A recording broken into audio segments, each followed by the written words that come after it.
Dear followers and viewers, now welcome you again to the second panel under theme of nuclear gestation or a nuclear weapon via Zoom, and also being live streamed on EPC's YouTube channel and other social media platforms.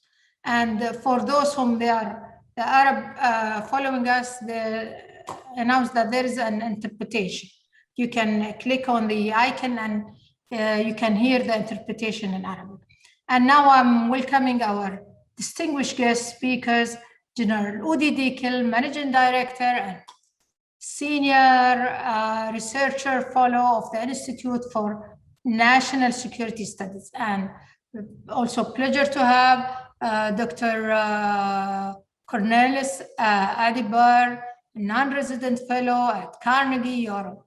And last but not least, Mr. Marc Finaud, head of armed proliferation and diplomatic tradecraft at Geneva Center for Security Policy and a former French diplomat. As you know, the Middle East region in general and the Gulf region in particular are facing the repercussions of what can be described as the nuclear gestation and as a result of Iran becoming a nuclear threshold state and its inability to effectively reach the stage of producing the nuclear bomb. This gestation has until now several negative repercussions on the region and the world. GCC countries were among the top national affected by these repercussions, either on economic domain or on regional security and stability. Today, some argue that the negative repercussion resulting from this nuclear gestation might not be less worse than the repercussion resulting from Iran acquiring the nuclear bomb itself, at least from the point of view of GCC interests. Iran continues to brandish the nuclear option while various international parties, especially the US and Europe, continue to provide concessions to the Iranian regime on different regional issues out of fear that the regime in Tehran will go for the nuclear weapon. This situation is increasingly harming Arab and GCC interests, and I believe Israel as well. In light of repercussions resulting from the nuclear gestation, the likely impact if Iran surpasses this gestation, whether by taking a step backward and leaving a safe distance from the nuclear bomb or moving forward with more escalation. It is imperative to ask the following questions, which I will address to my guest, and I will start with General Udi. General Udi, welcome to EPC webinar. And in your view, which actors do impose a red line to on Iran's acquisition of a nuclear weapon or its pursuit of becoming a nuclear threshold state, and why? Are the Arab countries' interests different from those of Israel and the US regarding Iran acquisition of the nuclear bomb? If I can say something, Iran is already threshold state, nuclear threshold country. Even when we speak about months from decision that they can break to a bomb, this is a threshold situation. And I would like to say, because I didn't listen to the previous session, but I would like to say that I am not sure today, because we are after 6 rounds of negotiation in Vienna. I'm not sure that Iran is really would like to go back to the JCPOA, because Iran used the time of negotiation to advance its nuclear project and require knowledge and all the things which necessary for the development of the nuclear capabilities. Maybe you know they have a program that they need the time to check other things during that process of negotiation.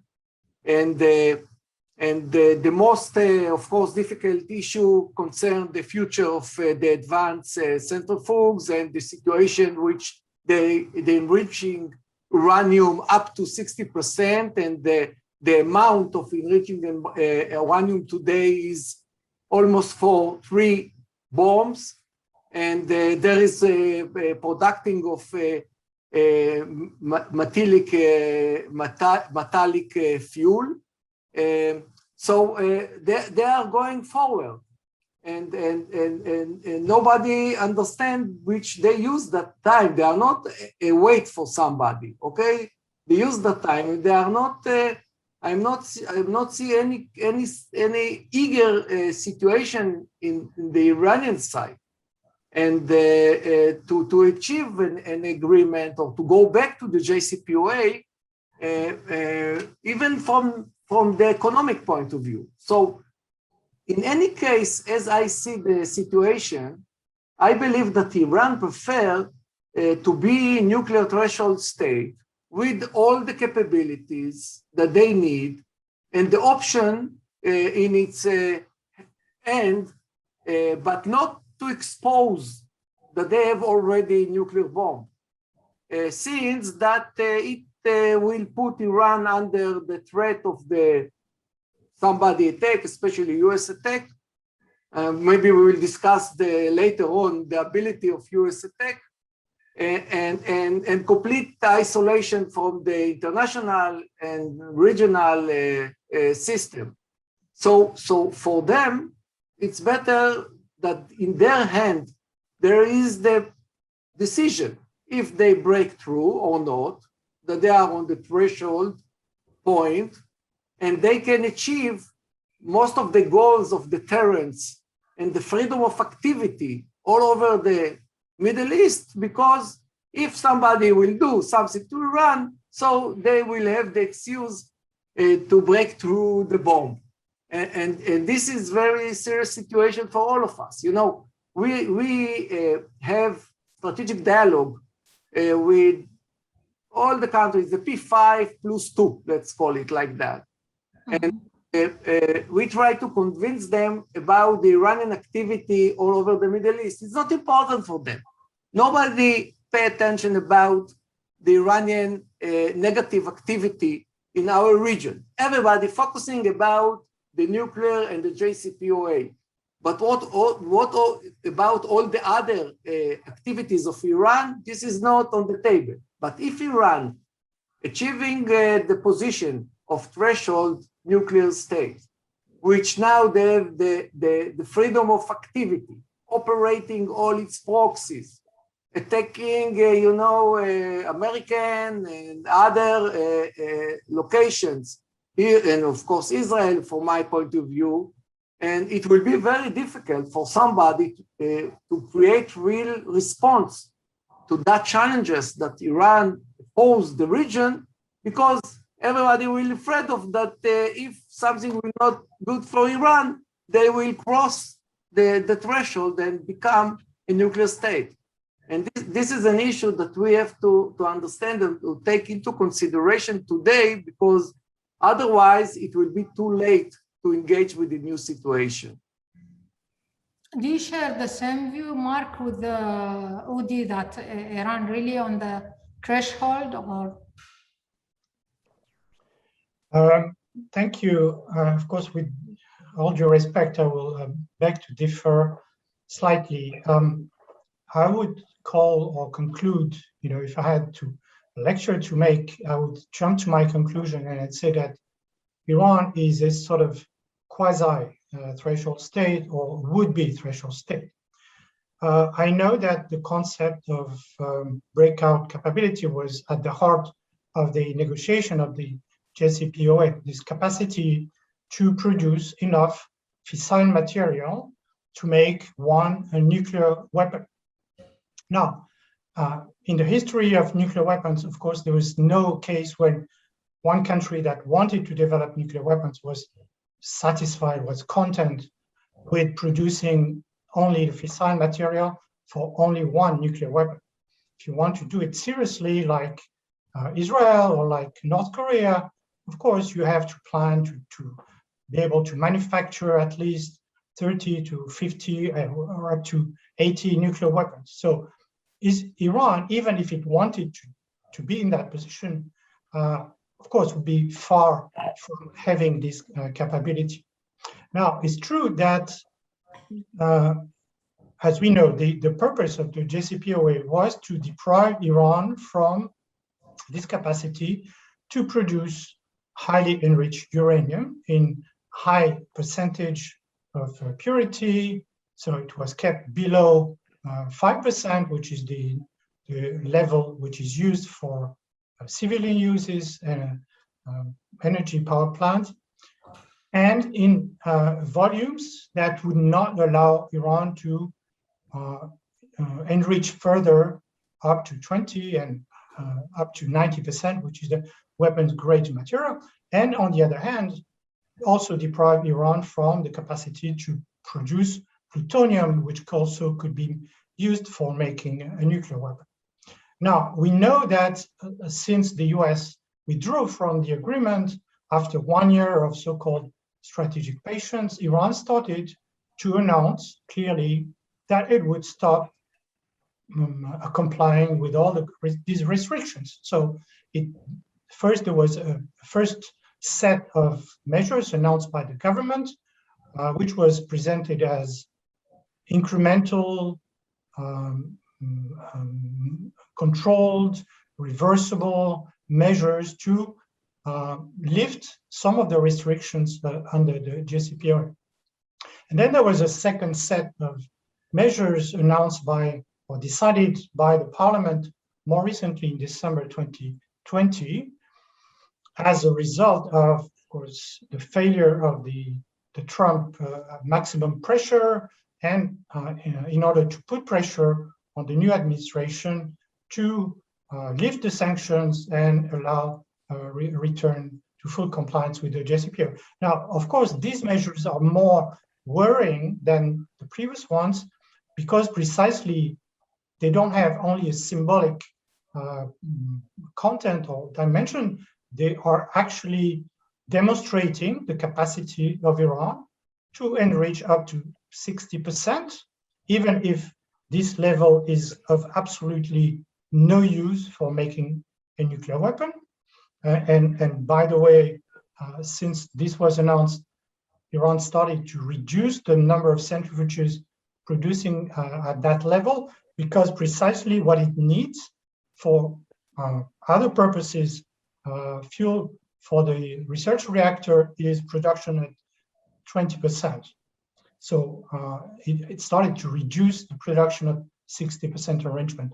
And it's true that Iran also announced production of uranium metal of 20% so-called purity.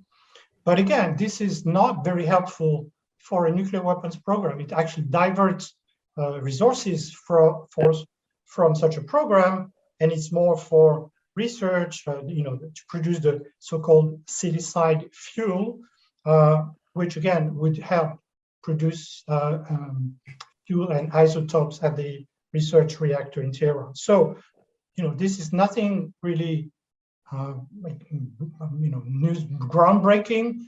Iran has worked in the past on metal production, which was under the safeguards of the IAEA, and even if, again, symbolically it demonstrates this capacity, it doesn't have an immediate impact on moving to a nuclear program?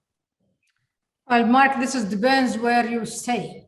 Okay, I think it is an issue for the Gulfies and for the Israeli, and you are away from that, a little bit far, and even the missile range, if it will not reach this. Dr.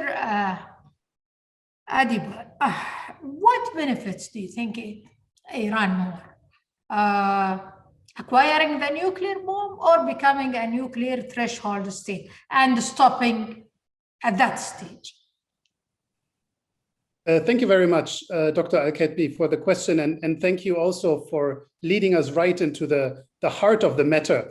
When you said at the beginning that nuclear gestation, as you called it also for the title, I would use the more old-fashioned term nuclear proliferation, is a problem for the entire region. I fully agree. And it does have to do with the advances that Iran has made on nuclear energy, and including the readiness to produce a nuclear weapon, possibly. But this is not the only reason why this is of urgency.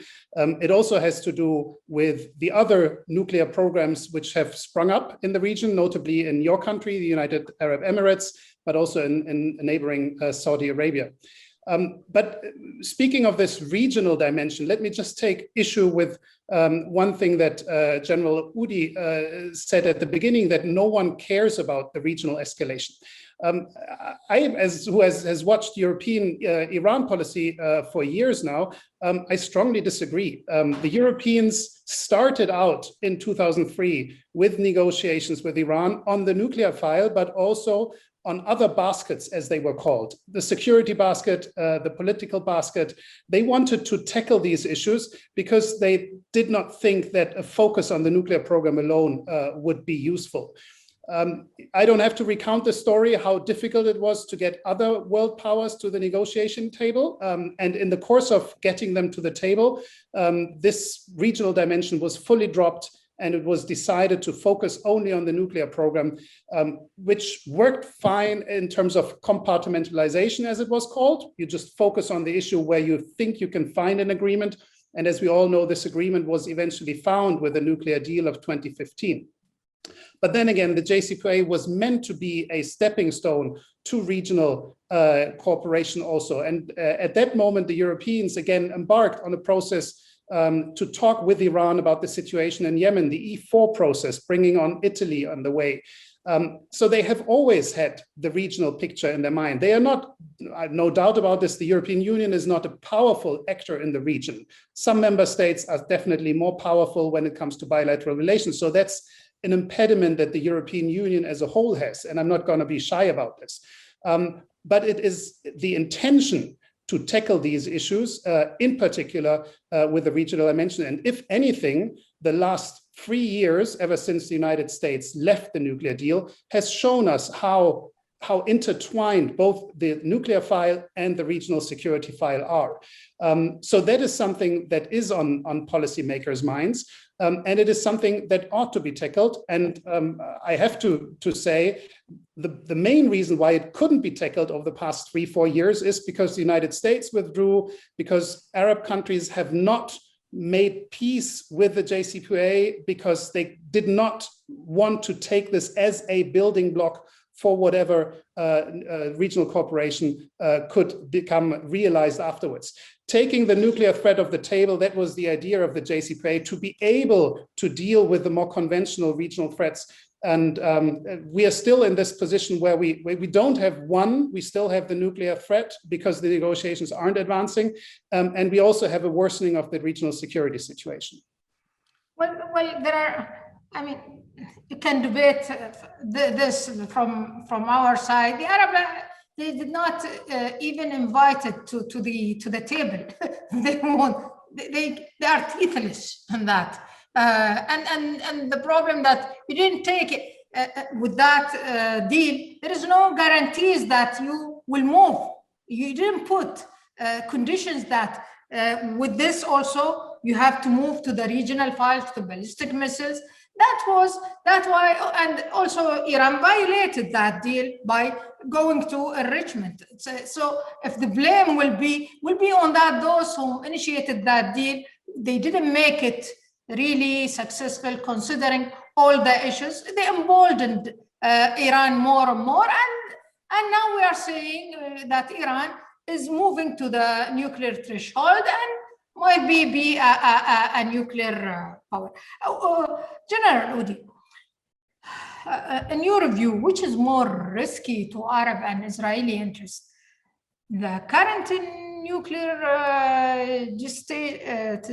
or as Dr. Adebahr want to say, its proliferation, or Iran actual acquisition of the nuclear weapon? Is it possible at the moment to talk about the option of involvement in an Israeli-led project to strike Iran and nuclear facilities to slow the progress of Tehran and nuclear project? And what would be the response of Iran and its regional proxies in case that strike was conducted? Okay, before that, I would like to respond to 2 points that our colleagues said. There is no any reason to enrich uranium up to 60% for civilian purposes. And Iran does, this is now what the main focus of Iran, first. Second, we checked the things that I said about the regional activity. We checked with the information of the governments of the P4+1, not the US, the P4+1. How many times the governments, the cabinets discussed the issue of the Iranian activity in our area, in basically Iraq, Syria, Lebanon, Yemen, and their support of all of those proxies. Very, very, very, very few times during the last almost 10 years. So this is not the main issue of the international community. Second, about the ballistic missiles, because you asked about the ballistic missiles, is not a mistake. When the supreme leader of Iran gave an order that the radius of operation of the missiles will not be longer than 2,000 kilometers, because 2,000 kilometers cover very well the Middle East, let's say, countries like Israel and your country. And reach Europe, but not Europe. Well, only, yes, the eastern side of Europe, which is not the way which Iran would like to create any kind of threat. So we try all the time to understand the logic behind the Iranian decision, that they are very rational and they know how to explain their positions in the West, especially their foreign minister, which is, he has a magic discussion with all of the rest of the world, but we have to check and to see the situation on the ground. And the situation on the ground, we see all the time that Iran every day build up the military or the war machine in Syria, in Lebanon, and you can explain what happened in your side of the Gulf, and what kind of activity against vessels they are doing, and using UAVs from Yemen and other places. And it's Iran, they are very nice country with only peaceful intention. So okay, so now I don't. Yeah, Let's back to say, my question. I don't believe that there is possible. I hope that there is no possibility that Iran will achieve nuclear capabilities, because somebody have to stop them before doing that. So I know that the dream in Israel, for some people in Israel, I'm not sure about all the Israelis, that the US will do the mission if it will be clear that Iran decide to achieve nuclear weapons. But if something like that can happen, first of all, I assume that the US will not attack before having the smoking gun, that Iran is very close to weapon devices, that they can use it as a nuclear warhead for their ballistic missiles. And so it's very important to achieve the smoking guns, which is not so easy to do that. Second, the US will not do anything. Even all the presidents of the US declared that there will be no doubt that the United States is determined to prevent Iran from acquiring nuclear weapons, that the US will operate without international support by the international community on the basis of understanding that all the policy options have been exhausted, and it's very difficult to decide, because every time somebody believes that maybe we will be able to convince Iran not to go the next steps forward. But what if Israeli took decision to strike? What do you think that the reaction of the Iranian, and what is their ability to mobilize their proxies? So Israel have capabilities, not like the US, but have capabilities, some secrecy capabilities, settled, and the other secrecy capabilities, but also other capabilities, conventional capabilities to attack Iran nuclear facilities. I am not sure what will be the outcome. The outcome maybe will postpone the Iran back to some years back and to start again. It will not change the Iranian intention. In any case, if there is Iranian intention, it will not change the Iranian intention. But somebody will debate you, Odi. Why, if Israeli has the capability, why they did not do it? Because in any case, Israel, especially now, because we have a new government in Israel, at least, Israel prefer that this issue will not be only the responsibility of Israel, because this has to be the responsibility of the international community. And basically, Israel has to support the international efforts in order to convince Iran not to do that, not to jump and to achieve nuclear capabilities. And great. I have to give also. And it's better that it will be under the international, cover, that this is the international responsibility. Odi, I have to move to Marc, because also I want to give everybody a space to that's okay. Marc, given Iran's regional geostrategic project, can Tehran nuclear program be seen as part of a defensive or an offensive strategy? Now, we know that this program was launched a long time ago by the Shah with the support of the United States, even active support and assistance of the United States to develop a modern economy based on nuclear peaceful energy.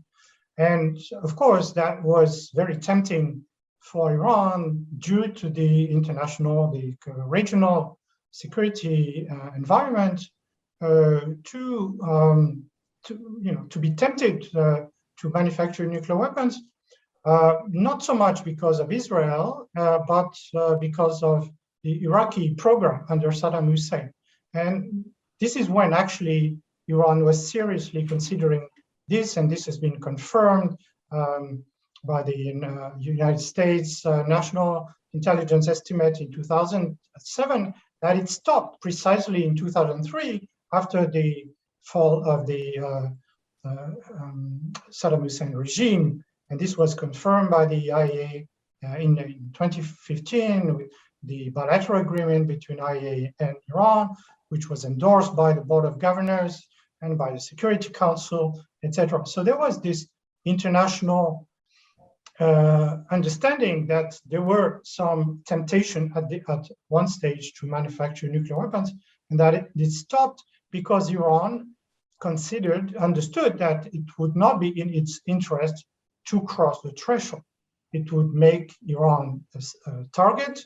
It will start proliferation in the region, because it's clear that Saudi Arabia has announced that it will follow suit, perhaps Turkey. So it would create chaos, which certainly would not play in the interest of Iran. And we are in the same situation. I mean, this scenario, this hypothetical question that you asked, the general is still, of course, valid, but certainly we would be close to the self-fulfilling prophecy, because if Iran is attacked on its territory, whether it's the United States, Israel, or coalition, I would say more than what is going on at the moment, which I would qualify more as skirmishes in Syria, in Iraq. But if Iran feels attacked on its own territory, then it will have a wonderful excuse, a wonderful pretext to say we're under attack, and just like any other nuclear weapon state, we need this nuclear weapon to defend our national security. So in that sense, such an approach, a military strike, or even a hardening of sanctions, as Trump did, would be not only ineffective but counterproductive. Well, Mark, I will debate this with you. I think neither lifting the sanctions stopped Iran from going in enrichment, or threatening Iran. Both has been used and excuse for more proliferation, more, what about ballistic missiles, which you are not concerned about? This is in terms of their numbers. What about nothing stops that, if you would say. And in the previous webinar, one speaker said, no, being on nuclear threshold, this is more benefit Iran more. And this is what's more favorite, because it will give us a chance, an opportunity to blackmail everybody. Everybody will run after Iran, so not to move or to be a nuclear power. This is more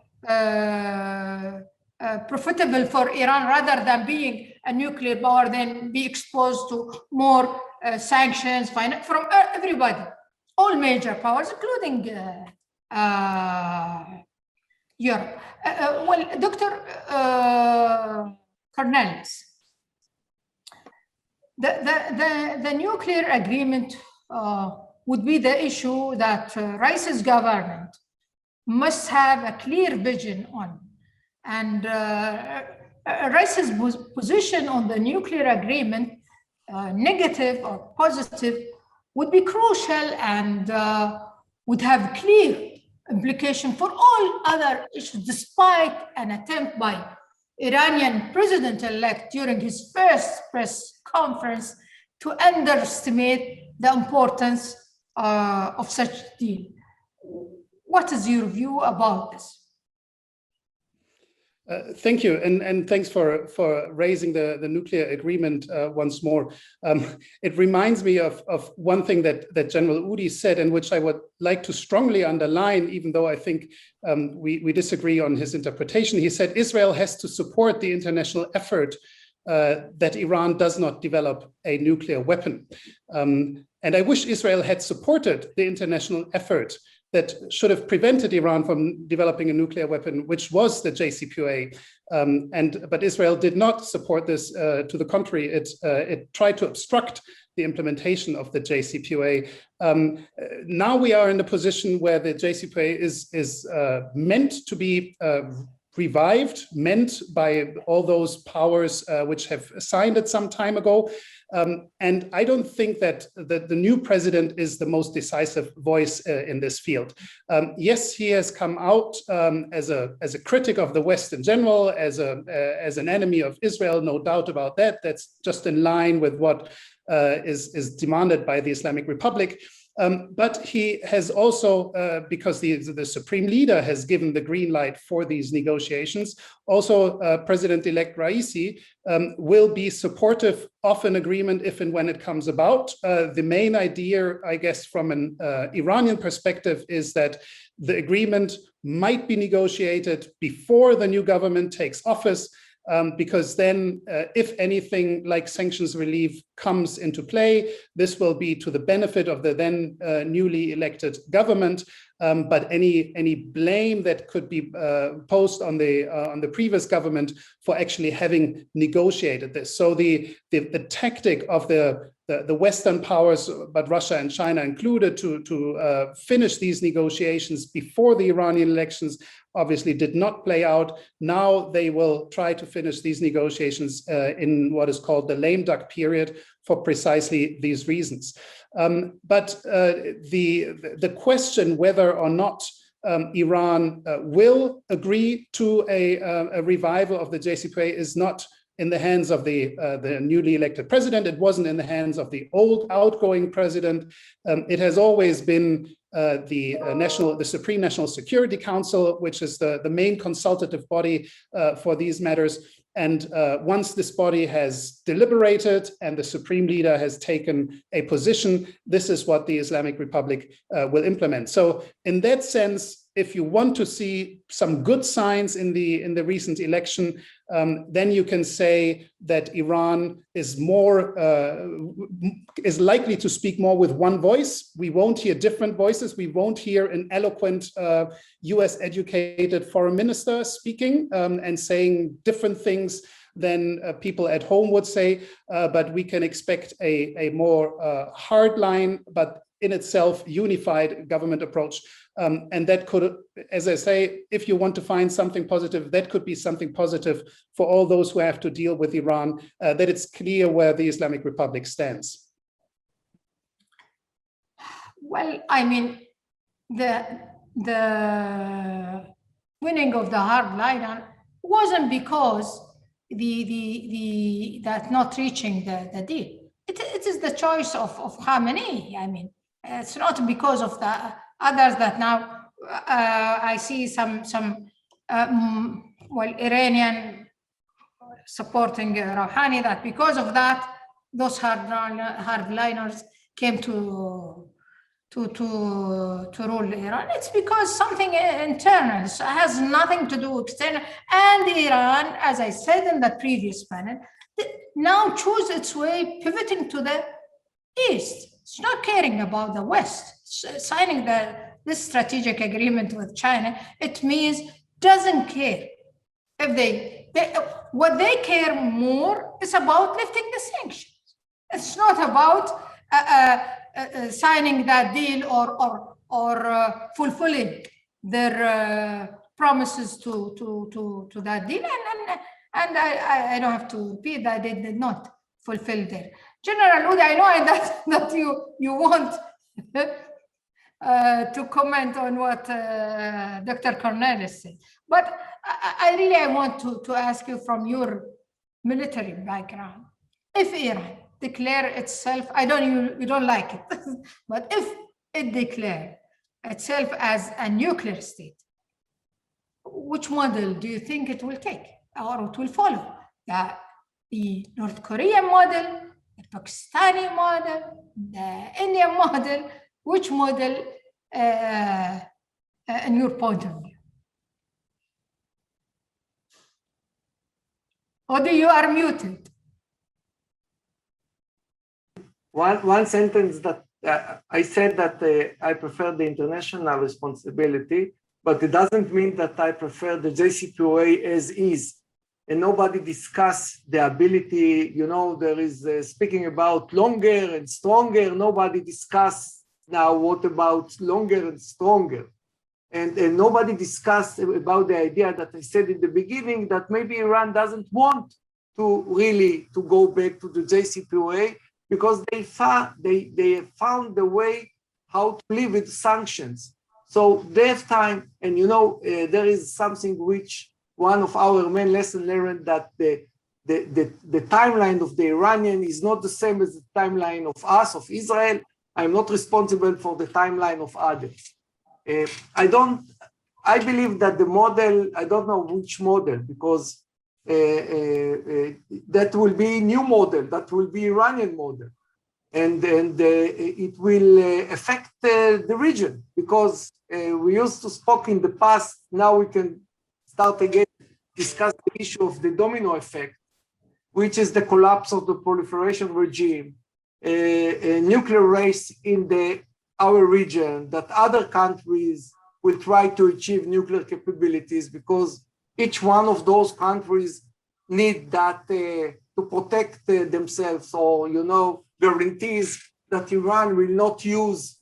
I know that discussions all over the world that the nuclear weapon is not in order to use it, in order to achieve other things, but not to use it.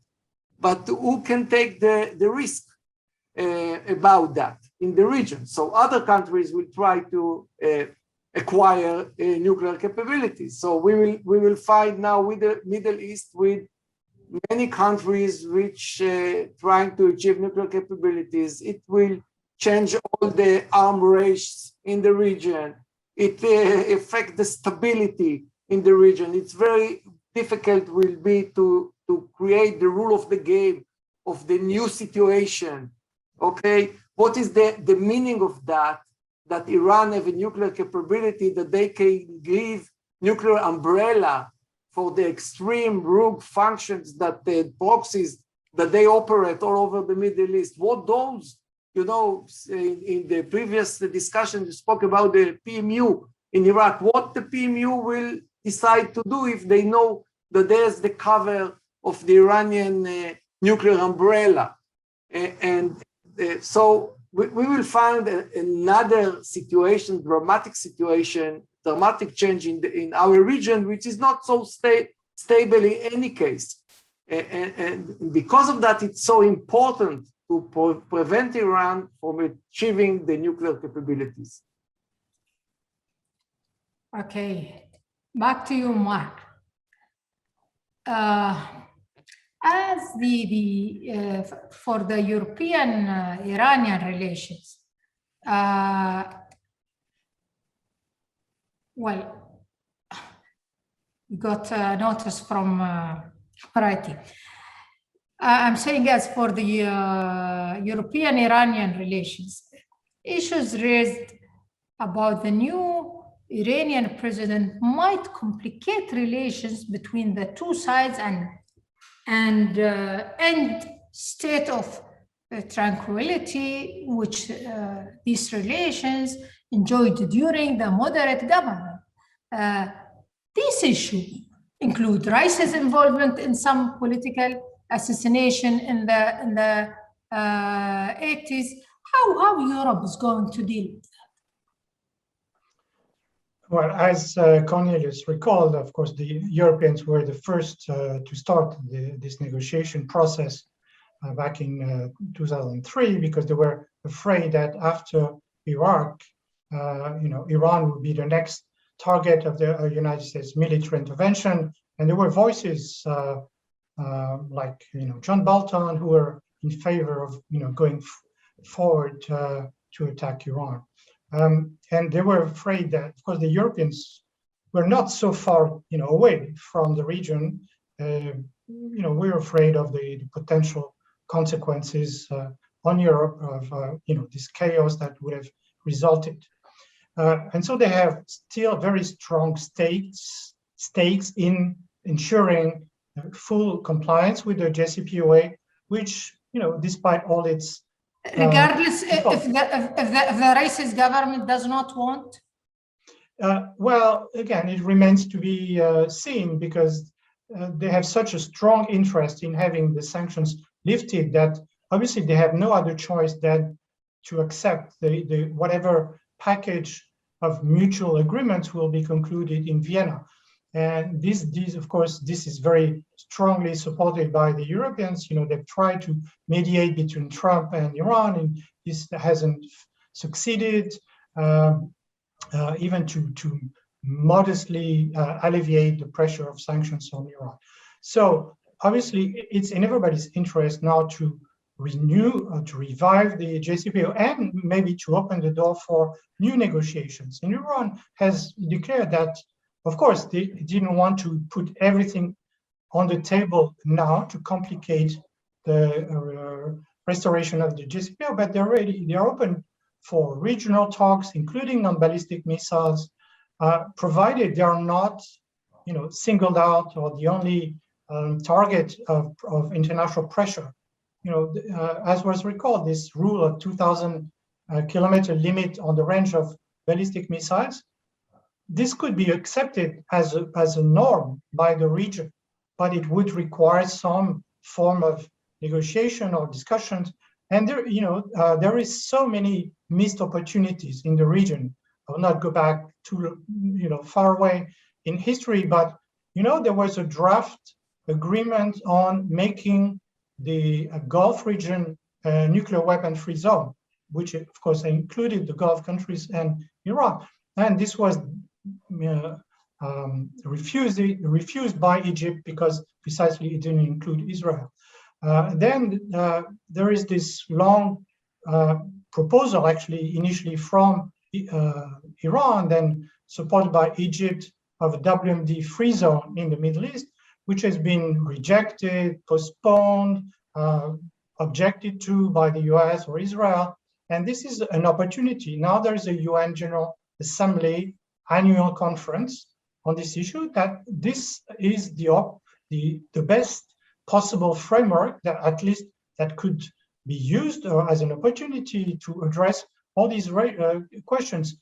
You know, there are threat perceptions in the region from the Gulf countries vis-a-vis Iran, but also from Iran vis-a-vis the, you know, other countries in the region. And look around, you know, look at the map, they are surrounded by American bases or forces. So you have to understand each other's position if you want to make progress towards, you know, confidence building measures, disarmament, just like Europe has done during the Cold War, and now it's a regional peace. Well, Marc, I've asked one Iranian a question. What if you acquire the nuclear power, okay? And you will be the hegemon power, and that's it. What is the ultimate you will reach? Then, based on your, what are you saying, that feeling the threat, this is what pushed Iran towards more expansion and its, with its militia in the region and with ballistic missiles. Okay, I asked, what if? And you can ask the Iranian, you will be back to your border, you will leave Syria, you will leave Lebanon, you will leave Yemen, you will leave Iraq, your neighbor? He said, no, of course not.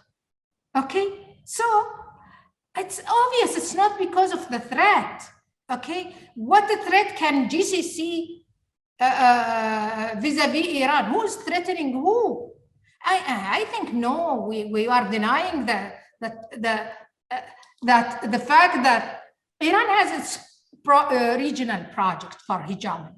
Okay, regardless, I mean, this is the justification of using Israel, using US, using whoever, the GCC, to project its power on its neighborhood. In Iraq, it's an obvious case for that. So I don't buy this, Marc. I have a question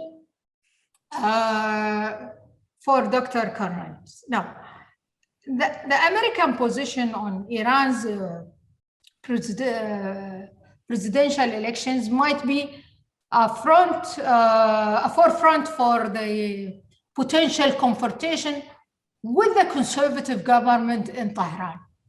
And this would also reflect on Iran's relations with Europe, because there is a clear convergence between the EU and Washington on the Iranian issue, and an almost identical position on the nuclear issue. What do you think about that? Let me answer first your question and then make a comment. I think there is less differences between the United States and the European governments now than with the previous US administration, that's for sure. There is still a need for the current US administration to come around and say what beyond the reinstatement of the JCPOA they would like to achieve and how. So there is room for discussion with the Europeans, how one should go about the next steps if and when one reaches the revival of the JCPOA. But there is also common ground when it comes to looking at Iran, the domestic politics of Iran, the poor human rights record of the country. So I think by and large, and especially with a more hardline government, there will be more reason for the United States and the Europeans to work together than previously. So no doubt about that. What should they work on? I'm coming back to the question of regional security, because well, we've said before, the Europeans have made proposals in this regard. Also, Russia has made a proposal for regional security, but anything that is very much at this level of what in Europe is the OSCE, the Conference on Security and Cooperation, like a very high level hard security body, is, for me at least, out of question for the moment. So one would have to start with much smaller steps. The dialogue between the UAE and Tehran on maritime security is something that I could see as a place where dialogue can gestate, if you like, a birthplace of dialogue. Even talking about enriching uranium, and General Udi was right to mention the dangerous levels of enrichment that Iran has reached these days. What if one could agree, the countries around the Persian Gulf could agree on a highly enriched uranium-free zone, where no country around the Persian Gulf enriches to levels 20% or above? This is something. Who is enriching? We don't have. Well, we have a civil. Exactly. So you have nothing to lose. But for example, Saudi Arabia wants to keep that option open. So there is because the Iranian also have that option. So right. So, but I mean, start somewhere. Start with a practical dialogue, and that's if the levels of enrichment of Iran are worrisome, then this is maybe an issue to tackle. I could imagine talks about, as I said, maritime security, environmental affairs, around nuclear safety. I mean, just come to think of it that the Iranian nuclear reactor in Bushehr is much closer to your capital than to Tehran. So there is an urgent need for these countries in the region to talk about disaster prevention. Yeah, but Dr. Cornelius, yes. I mean, you cannot take what you like and you leave what you don't like, okay? There are issues also. You have to put everything on the table. You need regional cooperation, or you have to have consensus on this is from our side, I'm talking about the Gulf, on the ballistic missiles and on regional activities. I mean, you cannot take everything and you leave, that's what Raisi said, there is no discussion about the ballistic missiles or any regional activities. I mean, it cannot be. It takes two to dance that tango. It takes two ways. It's not now from the Iranian view. It's one way. Well, what about our interests? It's not only about Iranians. Yes, the maritime security is our interest. The climate change our interest. The environmental. It's all both interests. But there are also other things. You cannot neglect them. And you cannot ignore them. I don't want to ignore them, and I'm not proposing to ignore them. I just say you have to start somewhere. And so if there is an agreement on to talk about some of those issues, why not start those talks? and always keep in mind that there is more on the table, that there is more to solve in the long run, but start somewhere with issues that are in your interest, as you just said, that are also in Iran's interest to deal with, and find these areas of agreement. I don't think that you can put out 20 issues and say, we're not going to agree on any one of these until we agree on all of these. That's not feasible, but that is not the approach that one should take. Yeah, but you cannot separate the files, and you need guarantor for what you reach in each step. And this is the task of the global powers, that you cannot go in negotiation forever, and the outcomes, who will guarantee that outcomes we reach that will be fulfilled from mainly, I think, the Iranian side. Now I will move to the question, and I address it to all of you. And I will start with General Udi. General Udi, what are the choices of regional and global powers? And this is, I asked the previous also, on each of these potential scenarios. If Iran on the nuclear threshold, or Iran as a nuclear power. What is the choice? What is the scenarios we can do? I believe that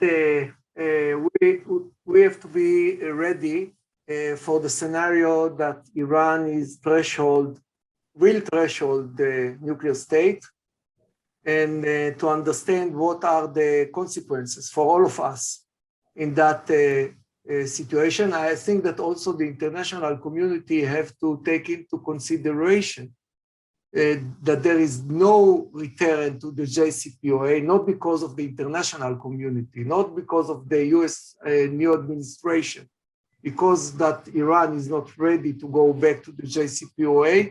And what is the meaning of go back to the JCPOA? We didn't discuss it. And what we cannot play back all the knowledge and the things that already happened in Iran, never mind.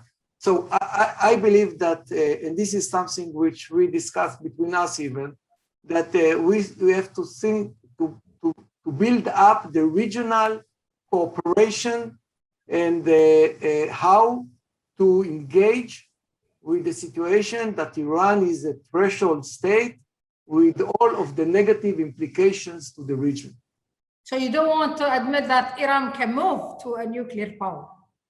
What is the choices? As you said before, I believe that Iran clever enough to try to achieve all the benefits to being threshold, because they don't want to be isolated from all of the world. And if they cross to nuclear, there is a risk for them that they will be isolated from all the rest of the world. And as we spoke before, maybe somebody will attack them and their capabilities. So for them, it's better to be in the threshold state and to achieve all the benefits from that, and to achieve the influence all over the region by saying, if somebody is not behave the way that Iran would like him to behave, they can cross and they can do. And we have to consider that will be the next era. And we have to think what we can do together in order to achieve stability and to tackle the new situation. Sure, thank you. Marc. Yes, well, of course, the Middle East is special for many aspects, many regards, but it's not the only region in conflict or in crisis where you have a proliferation crisis. Look at South Korea and North Korea. You look at South Asia with India and Pakistan, with China. So yeah, but they did not sign. No, PT, then they. Sure. But the conclusion is the same: is that in a region of conflict, when you have a proliferation crisis, you cannot expect to solve this crisis unless you do something about the conflict. So this is where the international community has, of course, major stakes and major responsibility to support any talks. And it's very good that Iran is now talking with Saudi Arabia.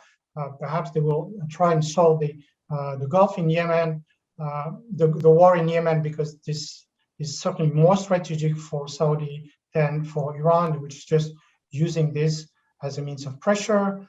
And of course, the Abraham Accords are also welcome because they create this rapprochement between Arab countries and Israel.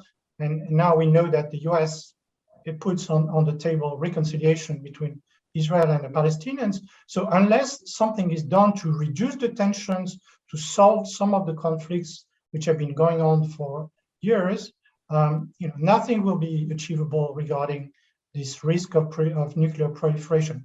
And coming back to some of the words said by the other speakers, this issue of enrichment of uranium has reached a symbolic level, which is now very related to sovereignty. And of course, Iran has been the first to use this as a tool to demonstrate its capacity or put pressure on the others. But in the region, apart from the UAE, which of course has accepted the American gold standards of no enrichment, there is this tendency I've heard in meetings even in Jordan, which is not considered, of course, a major threat in the region, but they have this idea that having the capacity to enrich uranium now is part of sovereignty. It shouldn't be deprived of them, and they don't want to have any constraints on this capacity. So this is where we have to decouple the issue of energy, which of course is also related to the climate crisis, the reduction of fossil fuels, and this risk of nuclear proliferation. And this is where the JCPOA, despite all its weaknesses, can appear as a sort of new norm, which could be accepted internationally. Thank you. Dr. Cornelius, we have 2 minutes left for Thank you. I will try only to use one. When you asked your last question to the general, you omitted one of the models that exist. You asked them whether Iran wanted to follow the Pakistani, the Indian, or the North Korean model, but there is, of course, also the Israeli model. I don't think this is something that Iran... They don't admit they have a model. That's a model. That's a model not to admit. So speaking of threshold state and etc., that is a model. Of course, it's not a model that Iran can follow because Iran is a member of the Nuclear Non-Proliferation Treaty, and India never was, Israel never was, Pakistan never was, and so there is only North Korea the way that it could technically follow, but it may not. And in order to prevent this from happening, I think the international effort that we talked about is very well justified. There is also a difference between this non-proliferation level, where we do have a regime, the NPT, we have the powers of the UN Security Council, and on the other hand, all those regional security questions, the militias, the missiles, etc. This is not the same level of international legal involvement. Let me put it this way. There was a reason why the UN Security Council, after the IAEA in Vienna put the issue to New York, why the UN Security Council got involved on Iran's program and came up with the JCPOA, or endorsed the JCPOA once it was negotiated. So that's the level at which we have to work. The next level would be regional security. There are initiatives from the countries in the region, and it ultimately, despite what you rightly said about guarantors, it has to come from the countries in the region. You can't have regional security if the countries themselves don't want to sit around the table. They can't be forced to sit at the table. And then at a third level, I would see all these smaller initiatives, maritime security, environmental affairs, issues which can be taken up any day, as long as, not member states, I'm too European, as long as states in the region agree on this. So this is the menu from which to choose, and I do hope that countries will make their pick. Thank you very much. Why not to go both on parallel, both tracks? Okay, you can have that a nuclear track, and you can have that regional issues with, of course, regional security, with regional cooperation. And another track, when I said the guarantor, what I meant that if we sit on the table, should be that guarantor, same like the 2015 deal with the snapshot. That was, I mean, with the 7th chapter of UN 7th chapter. You need that kind of, that it is